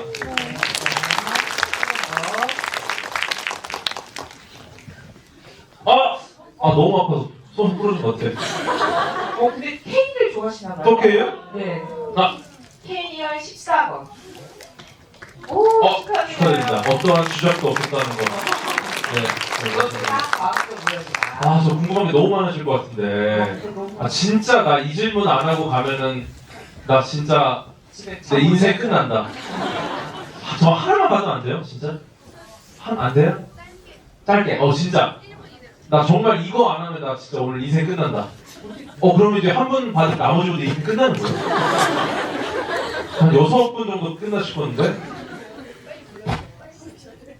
저 뒤쪽 한번 가요. 뒤쪽. 저 뒤에 맨 오른쪽 한번 갈까요? 네. 죄송합니다. 네, 죄송합니다. 그 옆에 분 죄송합니다. 바로 옆인데 두 분 다 받아야 되는데 또 GV 또 해야 돼. 이러면 안 되겠어. GV 다음번에 질문 받을까요? 또 오실 거예요? 네. 거짓말하지 마세요. 네, 질문 드리겠습니다. 네. 제가 궁금한 것은 이제 각 행성의 위기 상황이 끝났으니까 이제 서로 그 외계인의 존재에 대해서 이번에 발견한 그 존재에 대해서 서로 궁금해할 것 같아요. 그래서 물론 사실 에리딘이와 지구와의 거리가 매우 멀고 어느 정도인지는 모르겠지만 그 소설 속에서는 아스트로파즈 연료가 있으니까 또 그레이스 세대가 아니더라도 그 다음 세대더라도 그 두 행성이 교류할 수 있는 가능성이 있는지 그런 게 궁금합니다. 저는 무조건 교류했다고 보거든요. 왜냐면 이 우주에서 유일하게 찾은 두 번째 지적 생명체예요. 서로가. 이거 안 가볼 수 있나? 이거는 사실 안 가보면 너무 이상한 거 아니에요? 어떻게든 갔을 것이고 실제로 영화에서는 그레이스 박사를 지구로 돌려보내는 걸로 끝나죠. 원작에서는 그레이스 박사는 에리드 행성에서 생을 종료하는 걸로 끝납니다. 네, 그런가요? 이거 좀 문제가 됐을 때, 네, 굉장히 좋은 질문이고요. 정말 영화에서는 이렇게 지구를 돌려보내는 걸로 끝났지만 원작에서는 어땠을까요? 네, 그래서 아마도 서로의 존재를 확인했고 위치도 알고 있고 소식을 전해드릴 정도, 태양 쪽을 관측해서 다시 빛이 회복되고 있다는 걸 알아냈을 정도라면은 안 가보는 게 너무 비과학적이다라고 생각합니다. 어떻게 보세요? 그리고 서로 합동해서 서로의 별을 살렸잖아요. 근데 어떻게 서로에게 고맙다는 인사를 하기 위해서라도 교류했을 것 같고, 그리고 소설은 어떻게 끝나는지 모르지만 그레이스를 돌려보냈다는 것 자체가 어떻게 보면 교류의 신호, 인사 같은 거라고 생각을 해요. 그래서 아마도 그 둘의 교류를 통해서 또 다른 우주의 우정 이야기가 시작되지 않을까 그런 생각하고요. 근데 진짜 소원 들어주신 분이 너무 많고, 사실 진짜 이 영화 하나하나 장면에 모든 과학적인 재미있는 알고리즘이 들어있어서 그 풀어주시는 거 계속 들어도 되게 재밌을 것 같아요. 시간이 부족해서 그리고 이제 진짜 다 막차 시간 되거나 이래가지고 이제 끝내야 되는데 너무 아쉬운데요. 근데 진짜 그 영화가 줄 수 있는 소원이라는 게 굉장히 다방면일 수 있다는 거, 그리고 그걸 하나로 모아놓은 작품이 또 오랜만에 탄생했다는 거에 저도 너무 즐거웠습니다. 그러면 끝으로 배도님 마지막 인사 듣고 마무리하도록 하겠습니다. 네, SF라는 장르가 등장하는 것 정말 멋진 일입니다. 저는 모든 SF 영화를 응원하고요. 특히나 이렇게 웰메이드 SF 영화가 등장을 했다는 거는 사실 충격적인 일이죠. 네, 어쩌면 영상화된 프로젝트 헤일 메리를 볼 수 있는 시대에 살고 있다는 거는 굉장한 행복이고요. 네, 오늘 보셔서 아시겠지만 반드시 극장에서 봐야 할 영화입니다.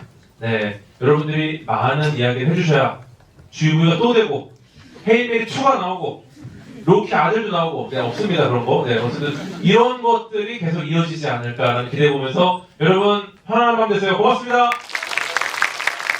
우리 오늘 마지막 인사 이렇게 할까요? 또 보자고. 어떻게 할 것 같아요, 제가?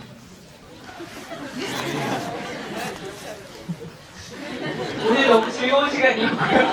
여러분 조심히 돌아가시고 이 영화로 떠나면, 그리고 이 영화 이름은 많이 내주세요.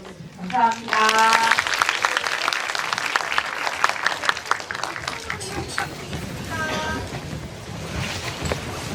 네, 오늘 늦은 시간까지 전화를 해주시고 지금 참여해주셔서 감사드리고요. 출근으로 이쪽으로 나가시면 되고, 저희가 오늘 좀 얘기들을 많이 들려드리고 싶어서 엔딩 크레딧에 좀 이르게 듣게 됐는데 이 부분 양해해 주시면 감사하겠습니다. 늦게까지 감사합니다. 조심히 들어가세요. 아이고.